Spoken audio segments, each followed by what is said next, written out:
Esposa en venta de Bárbara Cartland, capítulo 2. Magnolia cerró la puerta y a toda prisa ocultó en su vestido la nota que acababa de leer, y permaneció de pie, en actitud tensa y asustada, cuando su madre entró en la habitación. La señora Vanderbilt, que en privado era conocida como el dragón de la Quinta Avenida, era una mujer en extremo atractiva. Tenía el porte de una emperatriz, y los hilos de perlas perfectas que llevaba colgando de su largo cuello, así como los enormes brillantes que adornaban sus orejas, hacían pensar en un potentado oriental. Pero sus ojos eran duros, y no había ninguna sonrisa en sus labios cuando clavó la mirada de acero en su hija. Magnolia, que temblaba, y se hizo un silencio prolongado e incómodo antes que su madre dijera: «Tengo entendido que te fueron entregadas unas flores hace una hora». «¿De quién eran?» Yo no sé». Era una mentirilla, dicha sin convicción, y fue imposible mirar de frente a su madre. En cambio, sus ojos se detuvieron en una mesita con incrustaciones de marfil, donde había, junto a las valiosas porcelanas de Sèvres, una cesta conteniendo azucenas. La señora Vanderbilt siguió la mirada de su hija y apretó los labios. «¿Azucenas?», exclamó llena de desprecio.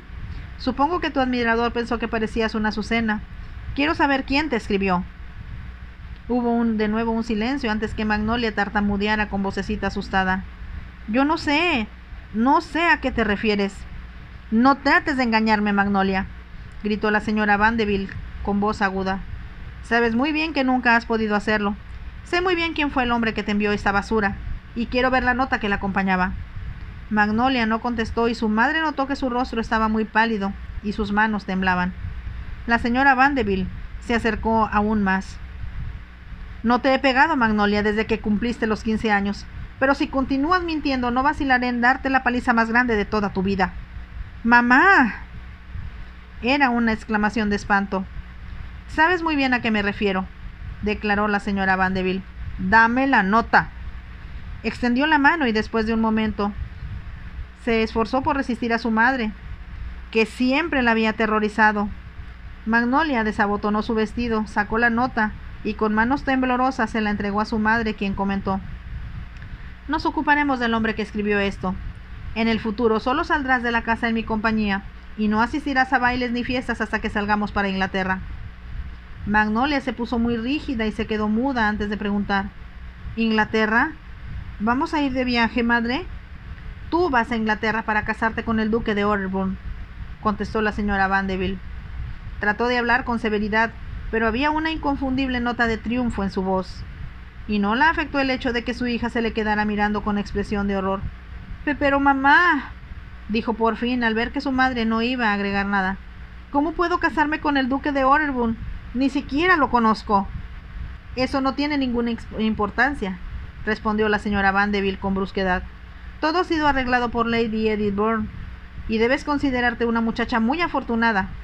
Solo espero ver la cara que pondrá la señora Astor cuando se anuncie el compromiso». «Pero mamá, yo no puedo, es imposible». Como si no tuviera nada más que decir, su madre se dirigió hacia la puerta. Casi había llegado cuando volvió la mirada hacia la cesta de azucenas sobre la mesa. Caminó hacia ella, la alzó y la arrojó al piso, y luego pisoteó las frágiles flores. Después abandonó la habitación sin volver la mirada hacia su hija. Magnolia lanzó un grito y ocultó el rostro entre sus manos. Sentía como si al destruir sus flores, su madre también hubiese destruido algo que había comenzado a nacer dentro de ella la noche anterior, y que le pareció, al examinarlo en retrospectiva, como las primeras flores de la primavera. Había sido una fiesta como tantas otras en las que ella bailó con él. Sus demás parejas eran todos muchachos que conocía desde hacía años. Los frecuentó de niña en las fiestas infantiles, los vio después en los bailes para adolescentes, y asistieron también al baile que les fue ofrecido al cumplir los 18 años. En los últimos meses había terminado por decidir que los muchachos eran todos iguales, o mudos de timidez, o exageradamente efusivos y llenos de expresiones populares de cariño, que a ella le resultaban de mal gusto.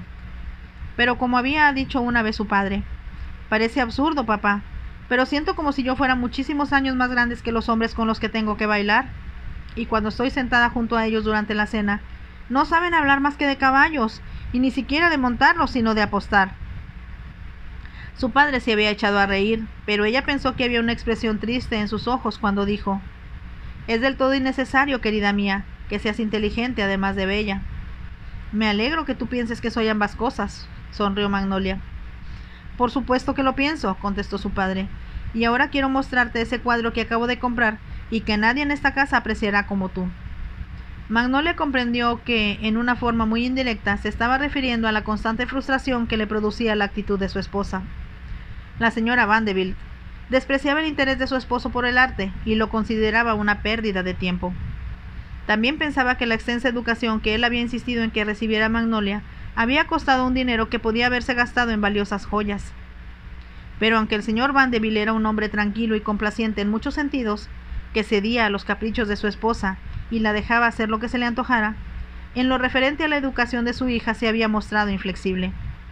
Las institutrices y maestros que habían enseñado a Magnolia fueron seleccionados por él, y como la señora Vanderbilt no estaba interesada en nadie que no pudiera ser visto y admirado, aceptó su criterio. Magnolia era ingeniosa, inteligente, y todo lo que aprendió abrió las puertas de su mente a nuevos panoramas. Esto resultaba una fortuna para ella, por la simple razón de que quizá ninguna muchacha en los Estados Unidos era tan cuidada, vigilada y confinada como ella. Con frecuencia, Magnolia sentía que era casi una prisionera. Pero por otra parte, no había muchachas en todos Estados Unidos tan ricas como Magnolia Vanderbilt. Cuando sus padres se casaron, fue la unión no solo de dos personas en alto grado atractivas, sino también de dos enormes fortunas. Estas habían sido acumuladas por sus visionarios antepasados, que habían llegado al Nuevo Mundo para hacer dinero y tuvieron la inteligencia de invertirlo después en la propia tierra que estaban pisando. El abuelo y el padre del señor Vanderbilt habían comprado hectáreas y hectáreas de las islas pantanosas sobre las cuales se erguía ahora la ciudad de Nueva York. El padre de la señora Vanderbilt había invertido todo su dinero en las primeras minas de oro y después en los primeros yacimientos de petróleo. La gran tragedia para los actuales Vanderbilt era que solo tenían una hija a la cual legar su vasta fortuna, pero eso era una tragedia aún mayor para Magnolia. Tan pronto como tuvo edad suficiente para pensar por sí misma, se dio cuenta de que era diferente. No podía salir en su cochecito o más tarde pasear con su niñera por Central Park sin que hubiera varios guardaespaldas vigilándola de cerca. Se acostumbró a eso, y fue solo cuando comprendió que ningún hombre alcanzaría los niveles necesarios para que lo consideraran digno de ser su esposo, que Magnolia comenzó a tener miedo. Debido a que era romántica, una tendencia que había sido cultivada por su padre, se había imaginado que algún día se enamoraría del príncipe de sus sueños. Fue su padre quien le dio a leer Romeo y Julieta, quien le habló de Dante y Beatriz, y que la hizo llorar con las desventuras de Abelardo y Eloísa. Remontándose aún más, fue él quien, sentado en su cama cuando ella tenía 5 años, le relató las aventuras de la Cenicienta. Al crecer Magnolia, el señor Vanderbilt descubrió con incontenible deleite que su hija tenía su misma pasión por la pintura. Él había iniciado su colección cuando muy joven, que hizo su primera visita a Florencia. Siempre había encontrado muy difícil explicar a alguien que no fuera Magnolia lo que había sentido cuando se encontró en la galería de los Uffizi, contemplando las obras de Botticelli. Sintió que le arrancaban el corazón de emoción y en realidad se enamoró por primera vez. Era un amor que tenía más importancia para él en su vida que cualquier otra cosa. Tuvo la suerte de que su enorme fortuna le permitió adquirir cuadros no solo de los comerciantes en arte, sino directamente de pintores cuyas obras tenían para él una magia que otros coleccionistas no percibían aún. Colgados en las habitaciones privadas de su enorme casa en la Quinta Avenida, había Cisleys, Monets y un Renoir que había comprado por unos cuantos francos, cuando todos los demás reían de aquellos absurdos impresionistas. «Hay algo en ti, queridita mía», le había dicho a Magnolia cuando ya era grande, «que me recuerda a los personajes de Sisley». Ella le dirigió una sonrisa encantadora. «No me podías haber dicho mejor cumplido, papá, pero creo que me estás adulando». «No, solo te estoy diciendo la verdad. Tienes una gracia, una fragilidad, unos reflejos de luz que solo Sisley hubiese podido reproducir en el lienzo». Su madre tenía una opinión diferente. «Eres demasiado alta. Tu cuello es demasiado largo, y no puedo imaginarme de dónde sacaste esa absurda cara de bebé que tienes», decía con voz aguda.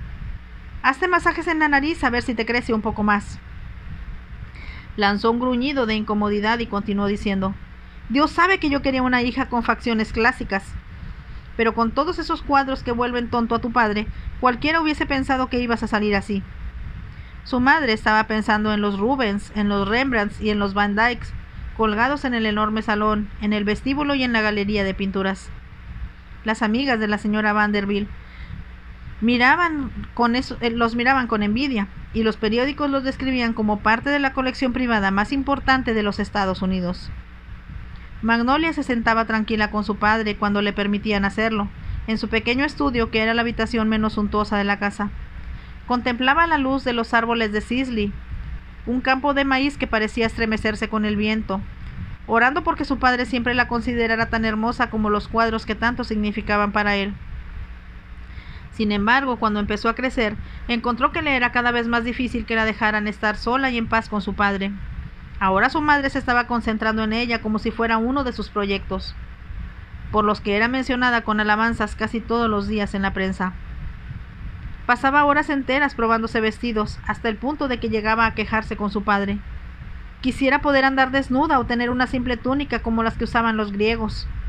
Su padre había sonreído, y ella comprendió que él se daba perfecta cuenta de lo aburrido que debía ser aquello para Magnolia. Traté de leer mientras me los probaban, continuó diciendo Magnolia, pero mamá me quitó el libro y me dijo que ningún hombre amaría a una mujer cuya belleza estaba llena de cosas aburridas, cuya cabeza estaba llena de cosas aburridas. Su padre suspiró, pero no dijo nada. Después de un momento, Magnolia le preguntó, ¿por qué te casaste con mamá? Siempre habían hablado entre ellos con mucha franqueza, desde que era niña, y ella le hacía preguntas que no se hubiera atrevido a hacer nadie más. Su padre no respondió en el acto, pero Magnolia comprendió que no lo hacía porque la turbara la pregunta, sino porque estaba mirando hacia el pasado, tratando de contestarle con apego a la verdad. Nuestros padres arreglaron nuestra boda porque consideraron que la unión entre dos fortunas tan grandes como las nuestras sería una cosa muy conveniente, explicó por fin el señor Vanderbilt. Y en realidad, tu madre era muy hermosa. Sonrió con un poco de tristeza antes de continuar. Sabía muy poco de mujeres en ese entonces, puesto que me había concentrado casi de manera exclusiva en los cuadros, pero me pareció que se igualaba a una de las Madonas pintadas por los antiguos maestros italianos. Magnolia no dijo nada más. Ambos se percataban de que la señora Vanderbilt, después de luchar 19 años palmo a palmo para alcanzar el pináculo de la fama social, no parecía de ninguna manera una Madonna, más bien una medusa, con brillantes en lugar de serpientes en la cabeza. Lo que resultó evidente después de su matrimonio fue que la señora Vanderbilt tenía una voluntad de hierro y la decisión de salirse siempre con la suya, sin importar qué tipo de oposición encontrara. Ejercía una autoridad inflexible sobre quienes trabajaban para ella. Su marido, que detestaba verse involucrado en discusiones de cualquier tipo, prefirió retirarse a un segundo plano y permanecer allí. Le bastaba con poder disfrutar de sus cuadros y de los pocos amigos que compartían su interés por el arte. Le fue imposible, por lo tanto, interferir en la educación inicial de Magnolia, aunque pensaba que su esposa la manejaba con demasiada rigidez. «Tengo que ser padre y madre de mi hija», confiaba la señora Vanderbilt a sus amigas más íntimas. «Mi marido no tiene el menor interés en ella». No era verdad, pero el señor Vanderbilt lo había aceptado, ya que hubiese sido inútil tratar de imponer su autoridad, puesto que con eso solo empeoraría las cosas. Por lo tanto, era su esposa la que castigaba a Magnolia cuando era grosera. Y como la señora Vanderbilt cuando niña había sido azotada por su propia madre, Magnolia recibía el mismo tratamiento. Casi siempre la golpeaba en las piernas con un látigo, y debido a que tenía un orgullo poco común en una niña tan pequeña, se obligaba a sí misma a no gritar ni a llorar siquiera hasta que estuviese sola. Esto de manera inevitable hacía que el castigo fuera más severo, debido a la decisión de la señora Vanderbilt de dominar el espíritu de su hija y de doblegarla. Nunca lo logró, pero debido a que Magnolia era vulnerable y sensitiva, no solo al castigo físico, sino a los pleitos, a las voces agudas, tenía terror de su madre. Su único consuelo era que ella podía escapar como su padre lo había hecho, solo que en su caso lo hacía a través de los libros. Leía y leía, y fue golpeada innumerables veces por leer cuanto debía estar dormida, sin que eso la detuviera. Se forjó un mundo de sueños donde las cosas eran muy diferentes a la realidad de su propio hogar. Como era muy femenina, su mundo contenía invariablemente un caballero de brillante armadura, un príncipe azul que la protegía, que luchaba por ella y a quien en resumidas cuentas ella le entregaba el corazón. La noche anterior en el baile pensó que lo había encontrado.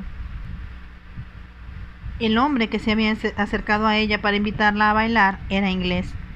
Era sobrino de una de las más importantes anfitrionas de Nueva York, porque su hermana se había casado con un lord inglés.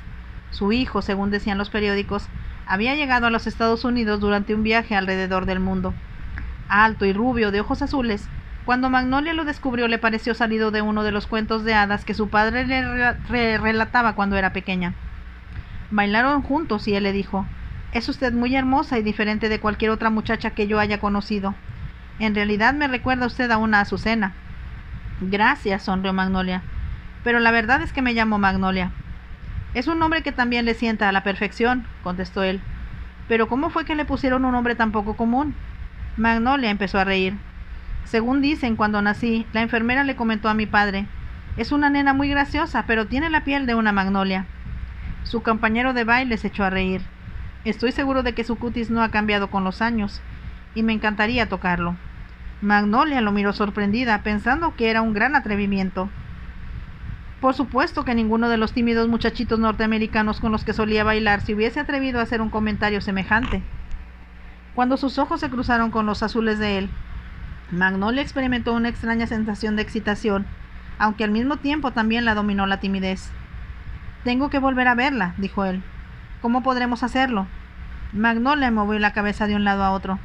«Es imposible, a menos que venga con su tía a visitar a mamá». «Usted sabe que no me refería a eso. Quiero verla a solas». «Nunca me permiten ver a una persona a solas». «Ya se me ocurrirá algo», insistió él. «Déjelo en mis manos».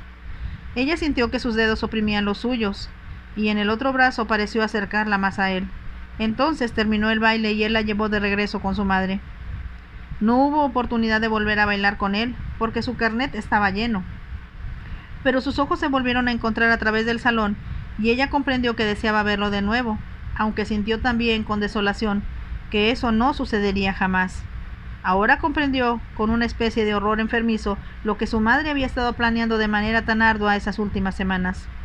Tuvo la impresión de que algo extraño estaba sucediendo cuando Lady Edith Burn visitaba casi constantemente la casa, y su madre se encerraba a conversar con ella bajo llave, de modo que Magnolia dispuso, para su sorpresa, de tiempo libre para estar con su padre.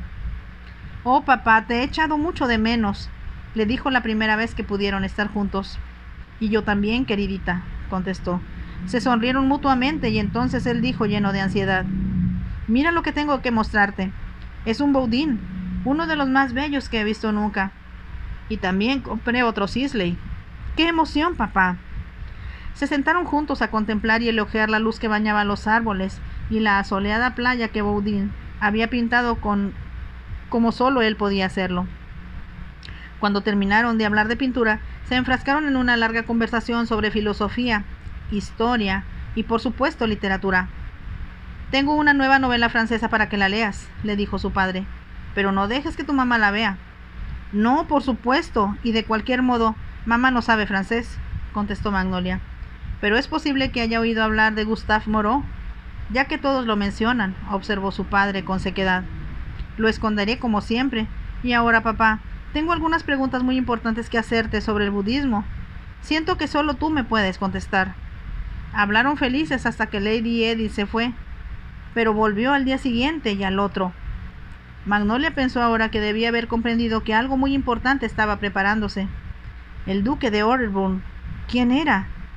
Apartó las manos de su rostro para contemplar las azucenas pisoteadas que su madre había dejado esparcidas sobre la alfombra. Le parecía un símbolo de sus propios sentimientos y de su vida futura. Entonces, sintiéndose más asustada que nunca, comprendió que debía buscar a su padre. Bajó corriendo la escalera en dirección de su estudio, y para su alivio lo encontró como esperaba, examinando algunos cuadros de uno de los vendedores de arte, que nunca perdían la oportunidad de interesarse en un cliente tan rico como aquel, y las habían dejado para su inspección. En el primer momento no notó que ella estaba allí, pero al volverse para ver quién venía a perturbarlo, Magnolia le echó los brazos al cuello y escondió su rostro en su hombro. Sintió cómo temblaba su hija, y luego, de un momento, dijo con voz tranquila: «Me imagino que tu madre te lo ha dicho ya». «No puedo hacerlo, papá». No me puedo casar con alguien que nunca he visto y a quien no amo. Era el grito angustiado de una niña, y mientras lo oprimía contra su pecho, el señor Vanderbilt agregó: temí que eso te alteraría, nenita. Tú tienes que salvarme, papá. Tú sabes que mamá no me hará caso si digo que no me casaré con él. Su padre le besó la frente. Ven y siéntate, queridita, dijo. Quiero hablar contigo. Se sintió sorprendida por el tono de su voz. Esperaba que, debido a que siempre habían estado tan unidos y a que él la comprendía como nadie lo había hecho nunca, le prometería hablar con su madre. Pero en lugar de eso, la condujo a un sofá y se sentaron juntos. Tienes que salvarme, papá, insistió Magnolia. Yo sé que tú nunca te opones a mamá, que siempre la dejas hacer lo que quiere, pero tú comprendes, como ella no comprenderá nunca, que no estoy interesada en ser duquesa, sino en casarme con un hombre a quien yo ame. Pensó en el inglés de ojos azules, que había bailado con ella la noche anterior, y añadió en voz baja: pensé anoche en el baile que había conocido a alguien a quien podría amar, si me permitieran verlo.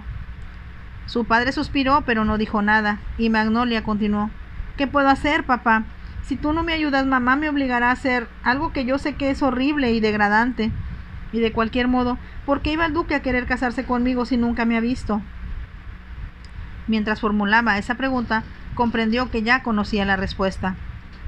Hasta entonces el tema no le había interesado de manera particular, pero la conversación de sus amigas en los almuerzos y cenas a los que había permitido asistir desde que se convirtió oficialmente en una persona mayor, giraba siempre en torno a los chismes sociales de quiénes harían mejores matrimonios, refiriéndose siempre a las hijas de las mujeres más notables de la sociedad neoyorquina.